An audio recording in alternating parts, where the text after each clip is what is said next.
the steroids are helping them speed up. After they're born, are they going to have, like, I know, like, when they get older, are they going to like, gain muscle faster? No. So, surfactant, very important, especially for those babies. Get those lungs to inflate again and not try to collapse on us.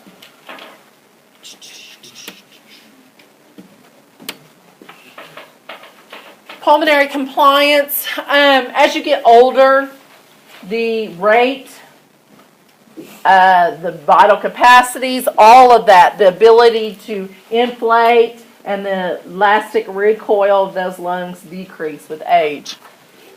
So that's what they're talking about there. Tidal volume, just like a wave that is tidling in and out, just nice and smooth. That's you right now, breathing in and out. That's a tidal volume. Normal breath in, normal breath out. Inspiratory reserve, so when you take a normal breath in, and then you can forcefully suck in a little more, that's what inspiratory reserve is. Same thing for expiratory.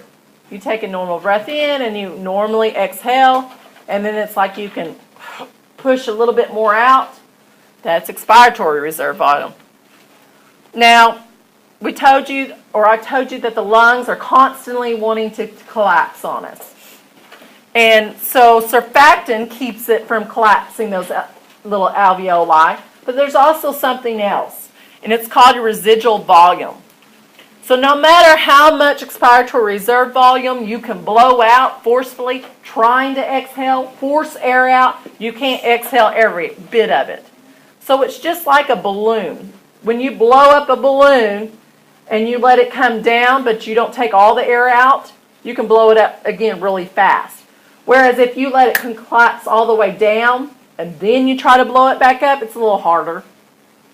But the compliance is the ability of that to be able to stretch, so inflate and deflate very easily. That's compliance. So smoking, respiratory diseases decreases that ability to do that, the compliance. And keeping it from being able to deflate down or preventing that is keeping a little bit of air in there. That's residual volume. Vital capacity, so that's as much air in you can take and exhale at once. So that's vital capacity. Total lung capacity would be that plus the residual volume. So when I'm sucking in and exhaling out forcefully, I can't exhale residual volume out. It doesn't happen.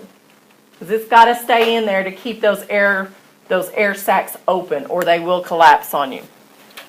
So total lung capacity is the forceful in, forceful out, and whatever the volume that's left in there as well. They're all added together to give you your total lung capacity. You can improve your lung capacity. So cardiovascular exercise, that improves your heart, how well it can beat and pump blood around, as well as lung capacity, your total lung capacity. You work in those muscles. So it's not necessarily you working the skeletal muscles of your body, but it's the running. When you're running or doing any type of exercise that you're having to breathe hard, it works all those muscles. So that can improve lung capacity. Okay. So back to diffusion we had in chapter 2. Or chapter 3, I can't remember, it's been too long ago. Is that simple? If this was the alveoli, so this is our air sac, we have when we take a breath in, we have a lot of oxygen in it. So that's why it's red. Then the blood vessels that are coming alongside that are slapped up against, those capillaries that are slapped up against those alveoli, I guess I should have made that round like an air sac, they don't have as much oxygen because they're coming back to the lungs. They're picking up oxygen. So we've already went and dropped off all the oxygen. This is on inhalation. So we're inhaling. This is what's happening. When I take a breath in, I've got a lot of oxygen and just a little bit in the blood. Now there is still carbon dioxide in the air that we're breathing. It's just not as much. And actually, in the atmosphere right now, it's not 100% oxygen. It's only 21%. How many particles are normally sitting in here? It's only about 21%. So, oxygen will move from an area of greater concentration to an area of lower concentration. So, just looking at oxygen, which way is it going to move? From the air sac to the blood or from the blood to the air sac? Yeah, because there's a 1, 2, 3, 4, 5, and there's only 2. So it's going to move from the air sac or the alveoli to the blood. That's on inhalation, when we're taking a breath in.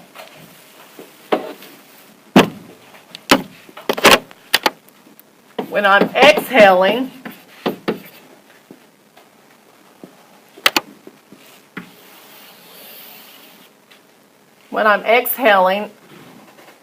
I have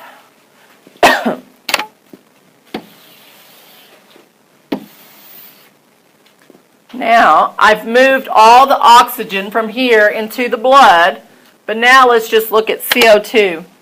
So now I've come through, I've dumped off the oxygen at the tissue, but at the same time I picked up a bunch of CO2. Now there still is some oxygen in the blood. We didn't dump off 100% of our oxygen. That's impossible. And the air we breathe does have some CO2 in it, but on exhalation we picked up a bunch at the tissue, not so much here. Where is the CO2 going to move? Yeah, it's going to move into the air sacs and we'll blow it off. So that's on exhalation. So it's diffusion of gases. Constant diffusion of gases. Talking about how we don't get rid of all of the oxygen when we go to the tissues.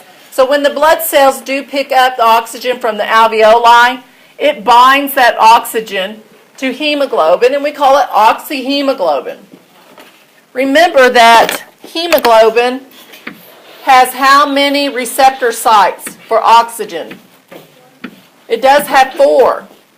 So it can have an oxygen here, it can have an oxygen here, one there, one there. That's one hemoglobin.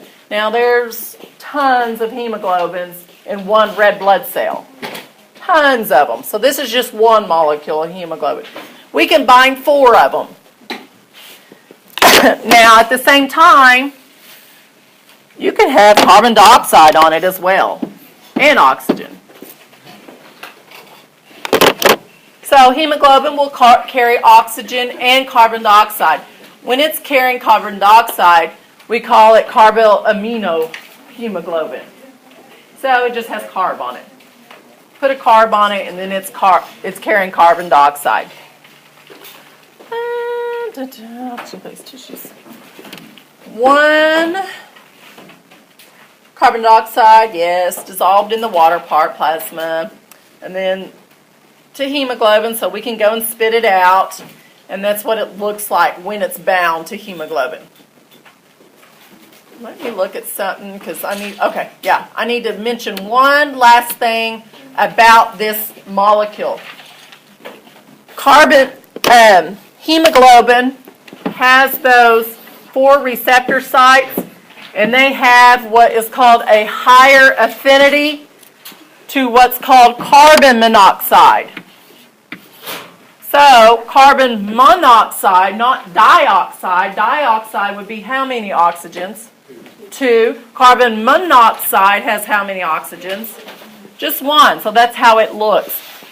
And what it means to have a higher affinity, that means carbon monoxide will come through, elbow its way, and push out oxygen and jump on that hemoglobin. So when this molecule, red blood cell, with all of its hemoglobin on it, flows by that alveoli sac, instead of picking up oxygen, it'll pick up carbon monoxide first. And then run to the tissues, attempt to drop off carbon monoxide, but do we use carbon monoxide in our tissues? No. So the tissues are going to look at you like, I don't want that. You take that back. So when he comes back, because they will drop off that oxygen, when he comes back, he picks up another carbon monoxide, travels back through, and they say, no, I don't want that crap. Comes back to the air sac, can't pick up anything, it's loaded up, and it'll continue to keep coming back and loading up with carbon monoxide. But what's happening to your tissues? They're running out of oxygen. They finally deplete their oxygen and they die. And what will happen is these people that are in house fires, you can put them on a pulse ox, so the oximetry on their fingers, you can put them on their heads, you can put them on their earlobes, anywhere where a sensor can run and bounce off those red blood cells, and they're reading how saturated those red blood cells are, the hemoglobin molecules. Those pulse oximetries do not know the difference between carbon monoxide and oxygen. So your firehouse victims or someone that's been in a house with a gas stove that's been putting out carbon monoxide, you put them on an oximetry, it'll read 100%, and your patient's lips are blue, and they're dying on you, but you're like, well, the numbers say 100%. That's why you don't ever go off the numbers. Whatever the screen says on your patient, you go off of what that patient looks like. What they're saying, they're doing, what they look like. Your visual assessment. So unfortunately, they will sat 100%, but then they're dying. They're becoming very hypoxic.